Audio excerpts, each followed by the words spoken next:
My name's Marie, this is Catholic Caritas, and welcome. It took me a while to figure out what I wanted to do for my first video, and I apologize, I have a little bit of a cold, which has kept me from doing this, but c'est la vie. So, I decided after many conversations with some holy striving friends and lots of hours in front of adoration that I needed to do a series called The Perfect Catholic Life, because there is no such thing. And everyone seems to believe that there is. I have a personal experience with God throwing a wrench in my perfect Catholic plan, and I know the burden that it can cause you to carry. I can go ahead and dive right in. I am a devout Catholic married to a wonderful Protestant, and we are raising 4 rambunctious saints that live liturgically and love God. And I'm going to go ahead and put a disclaimer at the very beginning of this video because it's the internet. I am in no way advocating for people to go out and find someone that is not of their faith to marry. I'm not encouraging that. I am simply talking about specific couples in specific situations, which I will go over in a couple of other videos. This is video 1 of maybe 4, so you can simmer down. Again, I know personally the heaviness and the anxiety that comes along with your plan not going as you thought. My prayer is that my experience and the information that I'm going to provide in the next 1 to 4 videos can help ease some of that anxiety and lessen that burden, because I have felt it. And I want you to know that you're not alone. There are many of us out there, and there's a way to do it for specific people in specific situations.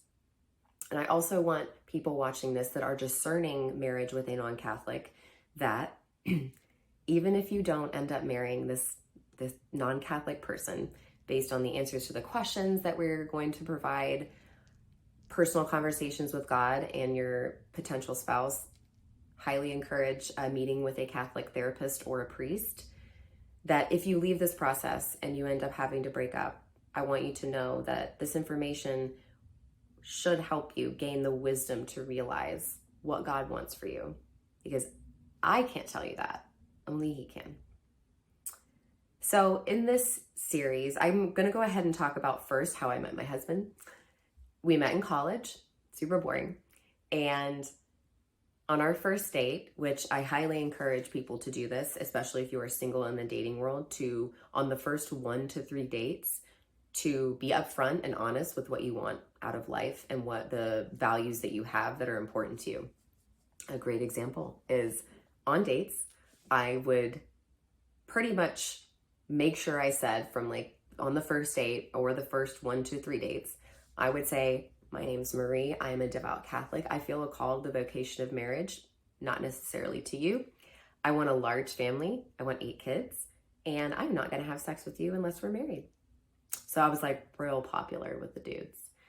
I would pretty much get the same response every time, which was, oh, that's cool. That's cool. No, that's cool. That's cool. I respect that. I respect that. And then no call. And that was a good thing, because I didn't want to be with them if they didn't want the same things out of life that I did. They didn't want to marry me, and I didn't want to marry them. So the rejection is sort of a neutral thing that happens. And I know it's difficult to put your stuff out there and maybe have someone criticize you, but if these are the things that you want, then you should let them know. It saves time, and it saves energy, and it saves a whole lot of heartache. So I highly encourage this.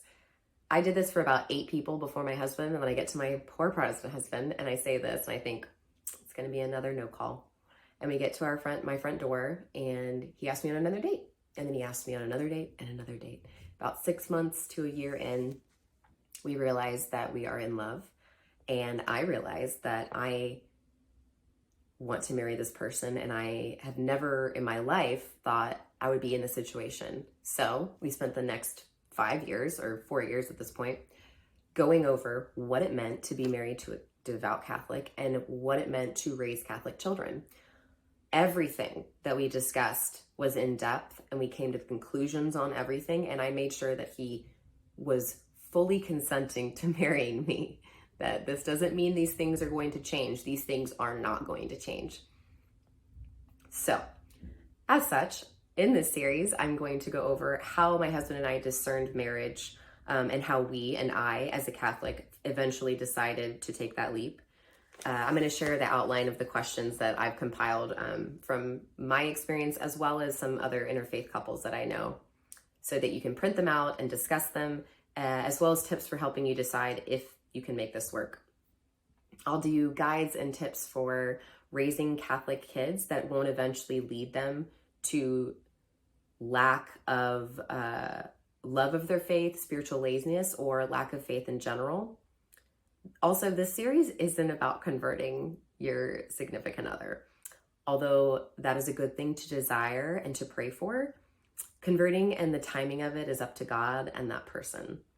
And all of this information we go over, although there is amazing Catholic apologetics channels that I will reference and I will point to, and there is some Catholic apologetics that come into play, it is more of an informational for the non-Catholic party to be able to understand fully what each teaching is, why we teach it, and if they're okay with it.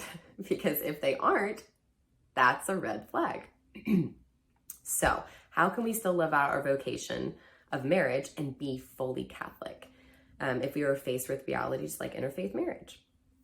So, I like to end this with looking at the saints. What a Catholic thing to do.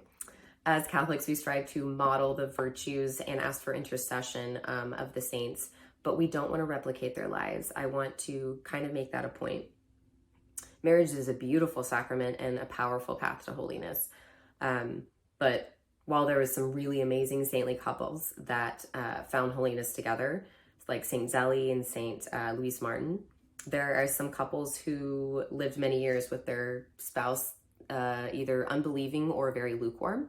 And it's really good to look at them and to see what happened in their life and how you know that, again, even that many years back, you are not alone. Starting off, and really the real MVP is Saint Monica. She is the patron saint of difficult husbands and difficult children. I ask for her intercession all the time, and I recommend her to pretty much everyone. She's probably the most famous for being the mother of Saint Augustine, but what a lot of people don't know is that Saint Augustine's father was a bad-tempered man, and he ridiculed Saint Monica for her faith and even kept trying to keep her from baptizing their children. Through the mercy of God and, of course, her unceasing intercession, he died, or he converted on his deathbed, and then was baptized, and she asked for his intercession in heaven, and that is why St. Augustine was converted, which is really beautiful. The next is St. Catherine of Genoa. She wanted to enter religious life, but her brother was like, nah, girl, get married. And she did, and he was a very violently tempered man. Her devotion was no match for that suffering, and she fell away for a little while. Finally, she reconverted after a mystical experience, and 6 months later, her husband converted. The couple made a vow to be abstinent and begin a life in prayer and service, which is beautiful and a little bit different outcome from St. Monica. Lastly, we have servant of God, Elizabeth Lazure. She married a man that I can only describe as an intellectual atheist, but he loved her very much. And he also had a habit of ridiculing her faith, which seems to be a common factor here. The pressure overcame her and she stopped going to Mass. Eventually, though, she returned to practice her faith, offering up all of her husband's slights and her chronic illness, as well as infertility, and prayers for his conversion. She then died. And after she died, her husband found her diary and read about all that she had suffered and all she had offered up for him. Still determined to debunk her faith, he goes to Lourdes and then is converted by a Dominican priest. So awesome. He devoted the rest of his life to telling the story of his beloved wife. Again, amazing. So what are the things we did, as my husband and I did, to ensure a solid foundation for our kids that wouldn't eventually lead to laziness or them to not be a Christian faith or anything at all? In the next few videos, I'm going to go over examples and an outline of how we made it work, and that interfaith marriage doesn't have to lead the Catholic spouse to compromise their Catholic teachings. Thank you for being here. I'm excited for this series, and I want to remind you that you are seen and understood, and most importantly, you are loved.